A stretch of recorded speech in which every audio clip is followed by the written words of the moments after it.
Det gav mig fuldstændig chok, man står og kigger på mig. Ej, fuck, hvor er I onde. Ja. Velkommen til den her lille sandwich. Ja. Velkommen til den her ask. Der er rugbrødskrummer. Der er rugbrødskrummer på nede i mit tastatur. Ja. Du kan ikke trykke på Y. Jeg ser den ikke virke. Du kan ikke skrive YouTube. Eller fuck, jeg er rød her, mand. Hvad fuck har jeg lavet? Jeg er blevet bidt.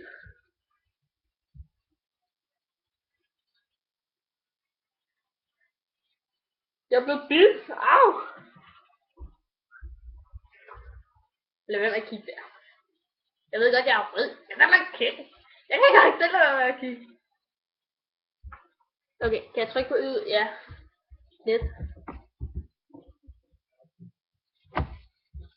Ups. Nu kan jeg seriøst ikke trykke. En eller anden, en saks der. Undskyld tastatur, men nu er den under tiden, mand. Hvad fuck? Ups. Undskyld computer. Jeg skulle aldrig have lavet den der sandwich komme.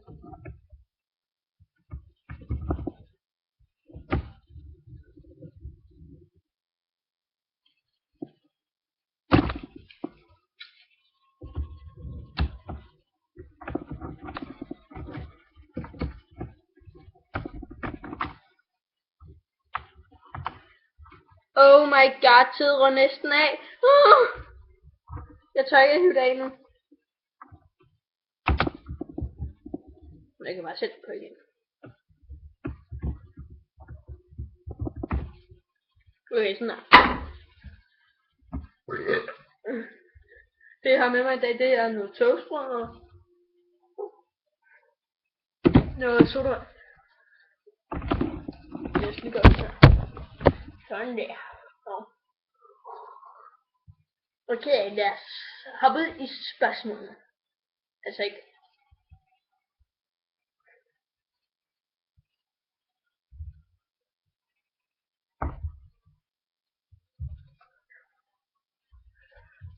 Nummer 1. Lyder sådan her. Fuck, jeg skal have min skærm. Det er helt fedt. Men nummer 1 spørgsmål er, hvornår får du gæster? Eller, hvornår får jeg ikke det? Jeg er så vildt populær.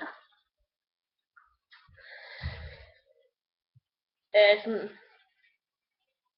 jeg ved ikke hvad spørgsmålet mener. Hvornår jeg får gæster, eller hvornår min mor, far og mig og min lillebror får gæster. Men min mor har fødselsdag i morgen, så siger tillykke til hende, eller skriv tillykke ned i kommentarer. Tillykke mor i morgen.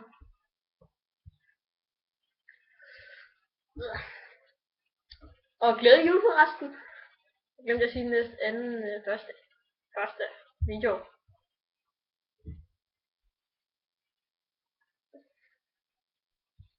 Der er lige noget at sætte 5 minutter her.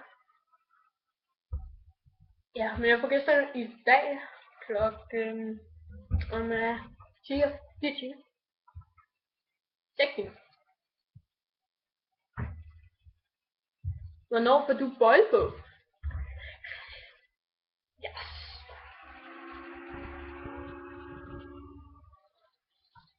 Faktisk skal jeg have bolle på. På grund af det her. Og det her.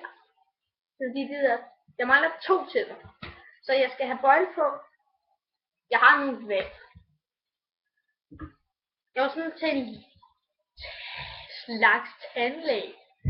Altså ikke bøjletandlæge, men en slags tandlæge, der kommer og undersøger mine tænder. Så sagde han, at jeg skulle have bøje på. Så spurgte han, vil du gerne have rettet mine tænder? Så sagde jeg ja. Så sagde han, du skal have bøje på. Jeg fik ikke lov til at sige noget efter. Så sagde han, hent Nicolas og Felix. Altså fra min klasse.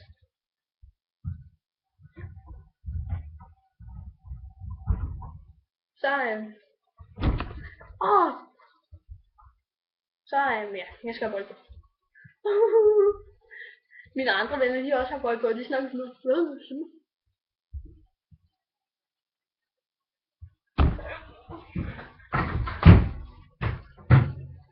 Jeg greb den. Det gik helt godt.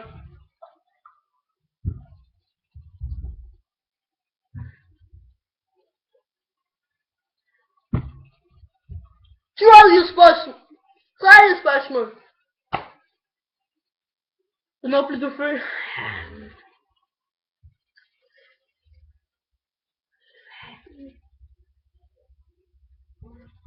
Fuck, var det?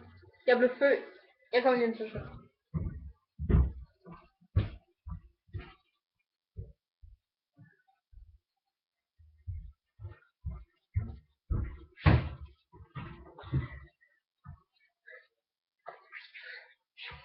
Hey, det er mig, mand. Nå, jeg fødselsdag. Jeg fødselsdag den 4. juli 2001. Der blev jeg født. Hvad tidspunkt, det står også i bogen, tror jeg.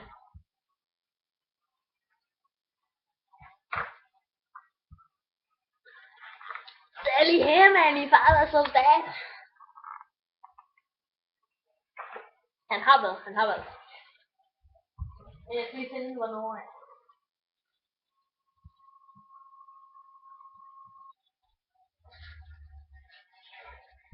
Okay, der står her, da jeg blev født.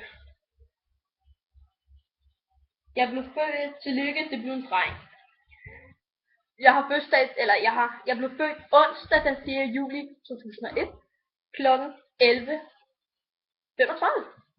Altså 5 minutter over halv 12.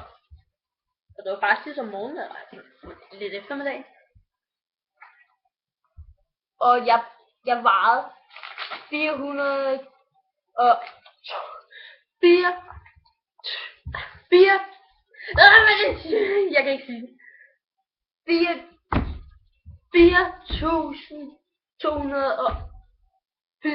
gram vejede jeg. Jeg var faktisk en af de længste børn, eller en af dem. Ikke til at starte med, men jeg er rimelig høj i min alder. Der er folk, der tror, jeg er 15. 15? Jeg er også højere nogen, der er 15 og 13 og 16. Oh my god. Der er jeg i bad. Der er myrer. Der er en sommerfugl. Fuck, jeg ligner. Jeg ligger bare sådan her. Bare sådan med benene op i luften. Jeg ligger bare sådan her og med benene også op. Med benene op i luften. Fuck, det skulle længe siden jeg gik i den her.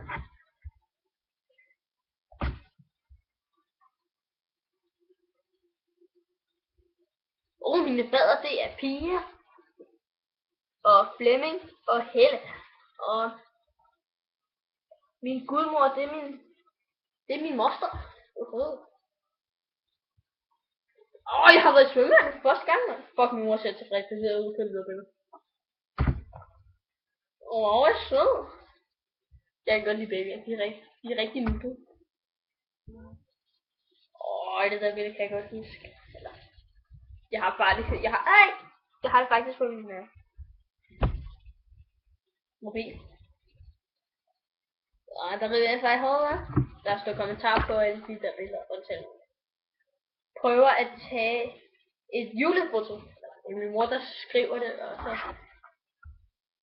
danser om juletræet. Har bedre skræmme træet, dårlig juleklar, stein og sol, andre julemiddag. Sidste år, der væltede juletræet. Dagen efter. Jeg kører rundt på sådan nogle løbehjul, vi har fået de der har 3 hjul, og man skal vrikke med hofterne for at også køre. Klar til vuggestuen. Så vælter juletræet. Flot, ikke? Nu kan bare høre der.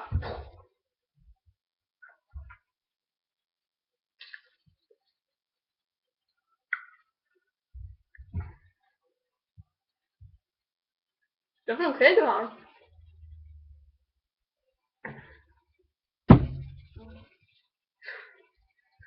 Jeg har fisk og det er ingen fisk. Jeg har fisk. Jeg har det, og så har min lillebror nogle fisk derinde hos sig. Det der er mit aquarium. Det der er mit aquarium. Men jeg har bare ikke fået fisk endnu. Jeg må ikke få fisk. Jeg må gerne få fisk. Jeg skal bare have en pump. Jeg må ikke få en hund. Min mor er bange for hund. Jeg må ikke få en slange. Nej, jeg kan heller ikke lide slange. Jeg kan godt lide slanger på en... Jeg kan godt lide slanger, men ikke lige der.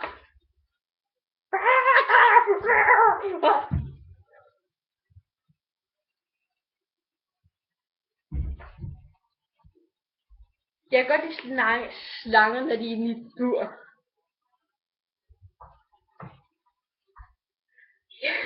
Jeg kan godt lide slanger inde i et bur. Der var sådan en gang i Zoologisk Have. Så var jeg inde i København, tror jeg det var. Sammen med min kæreste. Min mor og far og min lillebror. Og så... En gang der troede jeg, det var mine fætter, men det var det så ikke. Min mor har altid lydet for mig. Men det var nogle rigtig gode venner, min far var i klasse med.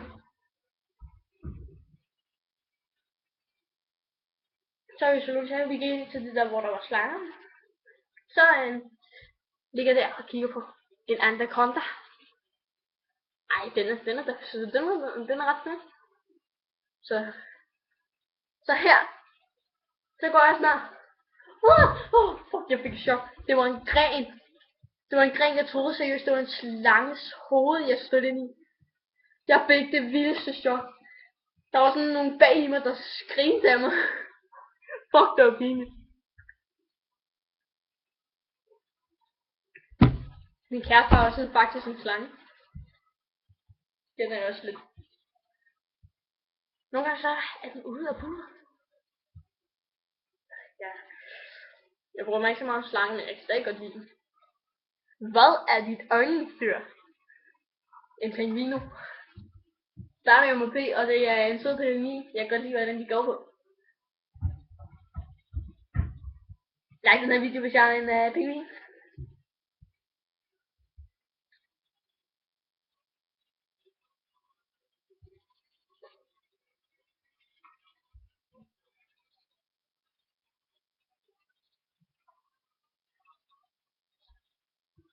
Ding, ding, ding.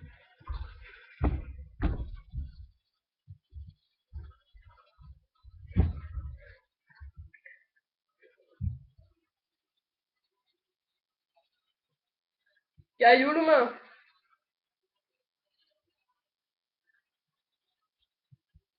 Jeg har faktisk taget den her på til næste spørgsmål.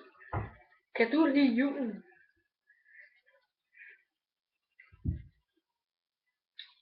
Faktisk ikke. Det eneste jeg kan lide ved julen, så sådan.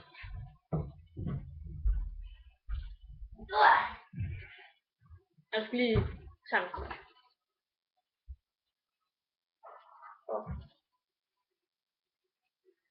Det eneste jeg faktisk kan lide ved julen, jeg kan faktisk ikke lide julen.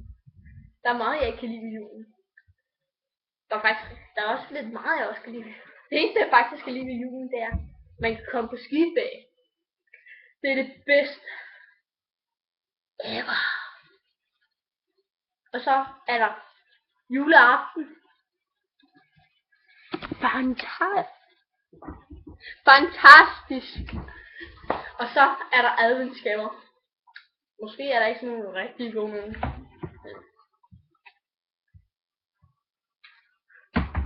Min mor siger hele tiden, den nissen op i luften. Jeg har set, hvem det er, mand.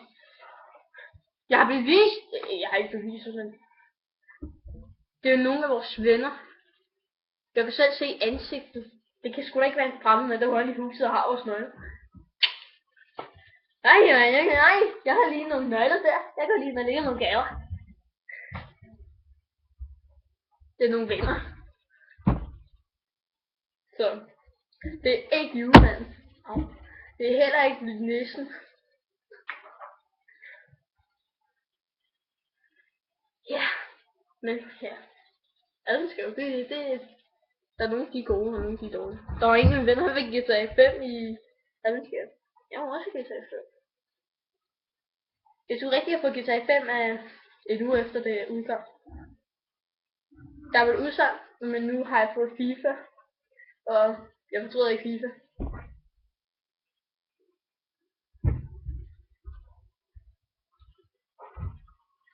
Jeg har lige sendt nogle penge fra min...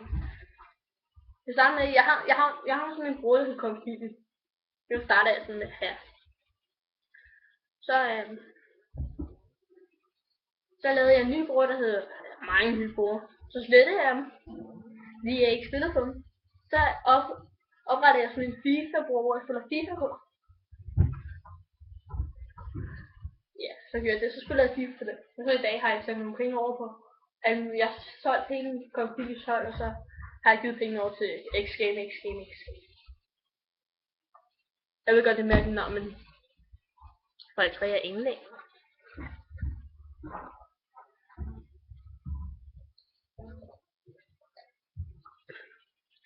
Nå ja. Jeg vil også lide nytårsaften. The best time ever. Der får jeg lov til at fyre fyrværkeri og bare kaste nogle bomber afsted op i luften og så springe dem. Altså sådan noget. Det er ligesom håndgranater, hvor de bare har en snor, og så tænder man den. Så skal man bare lægge den, og så tænde. Jeg plejer altid bare lige at kaste op i luften, og så sige det boom, ligesom et fyrværkeri nærmest.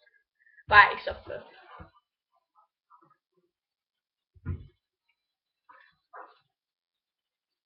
Og man skal... Hvis en raket vælter, så læg den ned. Aldrig stå op. Eller hvis du står ved sådan en dør, så gå ind ad den.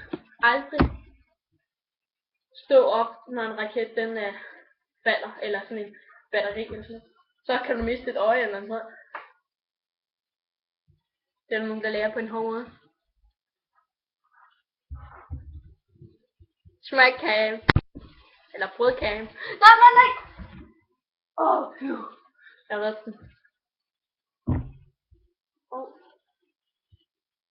Jeg har nogle løstænder.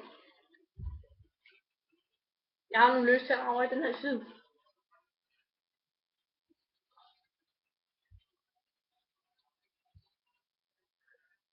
Kan jeg overhovedet se?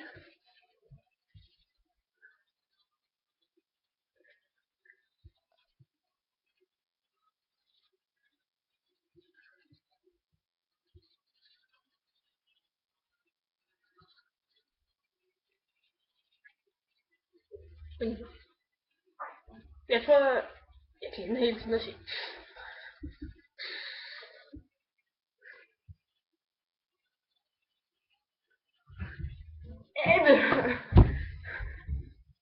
Men ja, her kommer 2 spørgsmål mere. Hvornår vil du lave en gaming video? Måske det ikke. Jeg har jo ikke andet end det. Sidste og allersidste spørgsmål.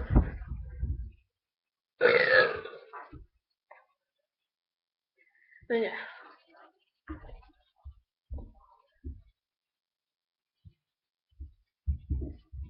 Ja.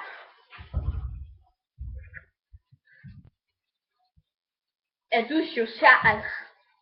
Altså, er du social? Laver du et eller andet end at bare stå her og spille det på computeren eller? Movistar, My Little Pony. Jeg går til fod. Jeg spiller mandag, torsdag og fredag. Altså 2 gange om torsdag, 2 gange om fredag, 1 gang om lørdag morgen, 2 gange om lørdag nogle gange. Mindst 1 om lørdag og højst 2 om lørdag. Altså 1 til 2 om lørdag nogle gange. Så ja.